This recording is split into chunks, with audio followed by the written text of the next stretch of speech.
Newsom says Democratic brand is toxic. Okay, is this what Bill Maher, Rob? Yep. Okay, go for it. Play this clip. These guys are crushing us. The Democratic brand is toxic right now. We had a high water mark 2 weeks ago, and that was a CNN poll at 29% favorability. It's dropped in the NBC poll down to 27%.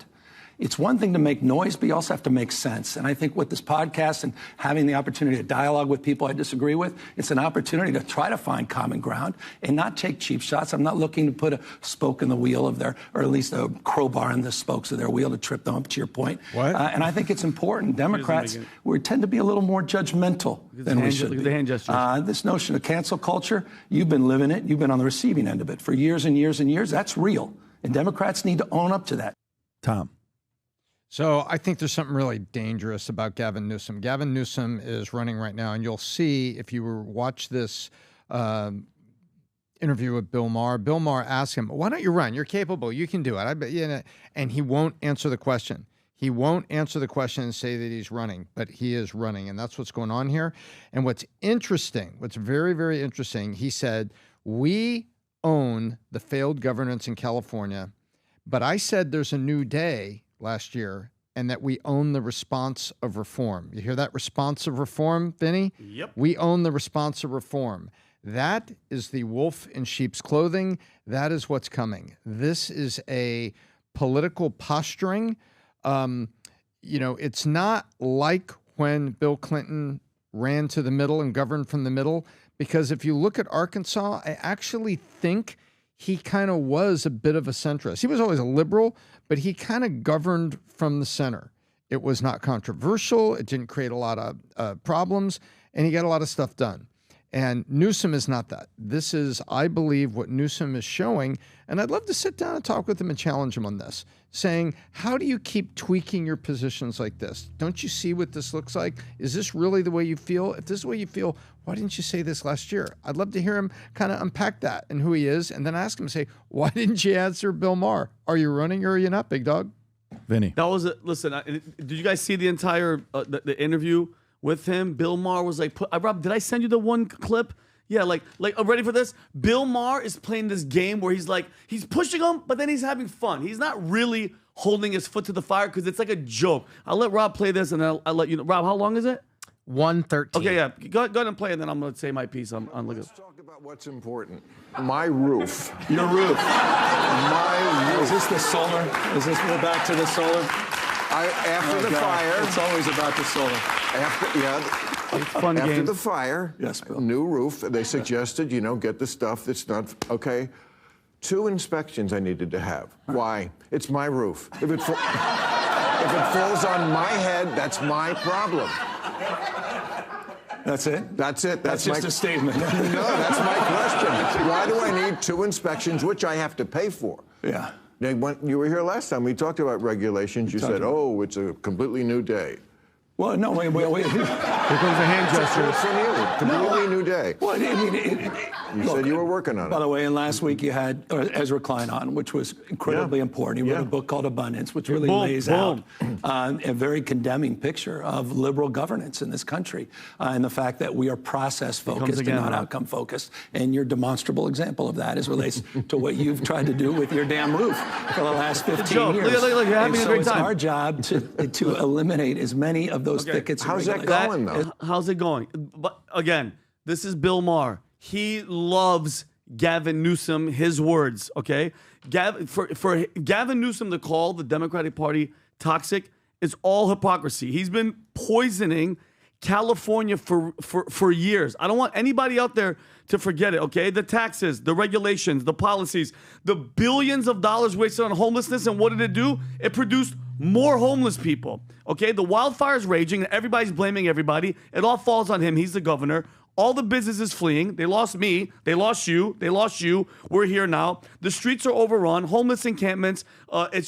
It's horrible. California is falling. And then he's flip-flopping on transgender issues. He pushes for policies that will have minors have the freaking surgeries without the parents knowing. And now he's blaming the blame game, Tom. No, it's the party. This is what all these guys, have you noticed, or is it just me? All of these people, all the Cuomos, all the Stephen, everybody that was left that voted for Kamala now is like, man, This party got out of control. No. You are out of control. You guys are all the fault for everything that's happened for the past 4 years. You all supported it, and now everybody's jumping ship. Now it's like he's the savior. Oh, no, I'm going to change. No. And that's the problem, I think, with giving people this platform, because if a conservative talks with them and sits with them, when it comes voting time in 4 years, they're going to go like this.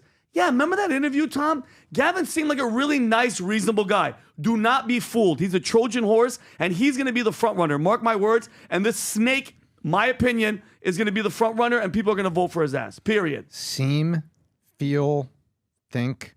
It's feelings and perceptions and sentiment. And that's where you run for most voters in America, because most people are not, locking in unless the economy or immigration really hits them hard, and then they're reacting.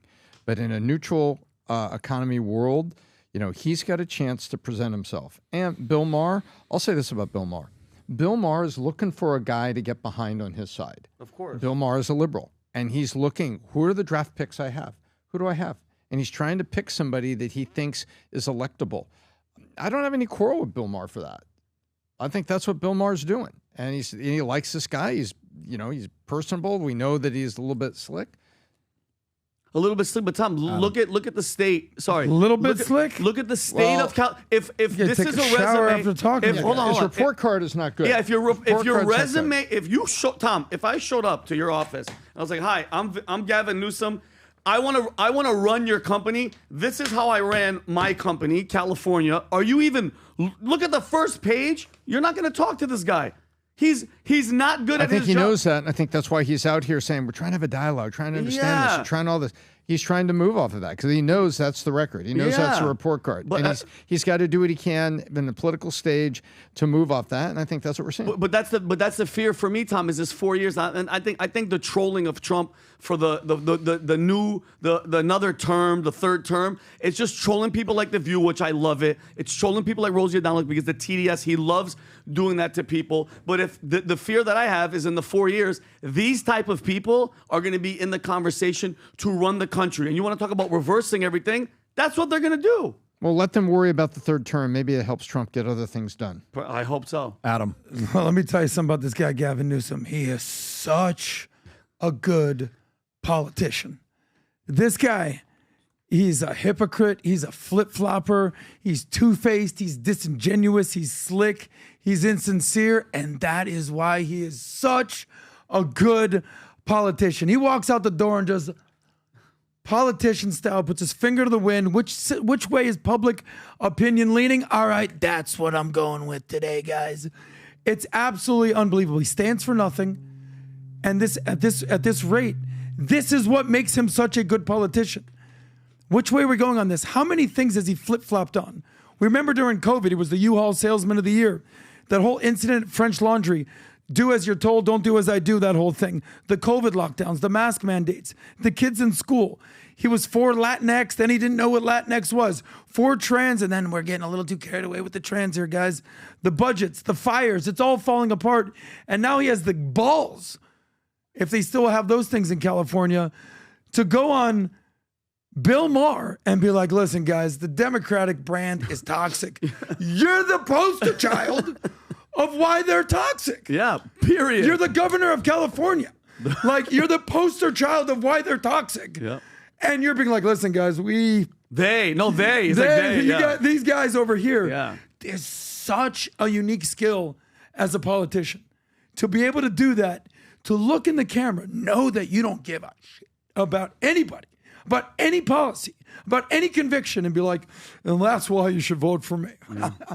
Unbelievable. Yeah. What an incredible politician. And if there's one thing I know about him, he ain't scared to show up. Nope. We were at the RNC debate. He was there.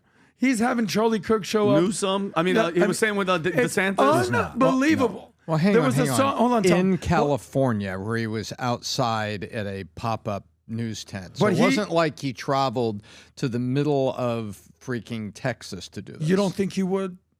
This guy will show up. I'm saying the event you're referencing, let's talk about what he did. Okay. Yes, you're right. But you think this guy, he just had Charlie Kirk on. Did he have Steve Bannon on? Who the hell did this guy have on? Yeah, he did. So you're giving one example of, because the RNC was in California. I would think he would go to other places. This guy, there was a song from Tom, you would know this. You're a big hip hop fan. By Bone Crusher and Killer Mike.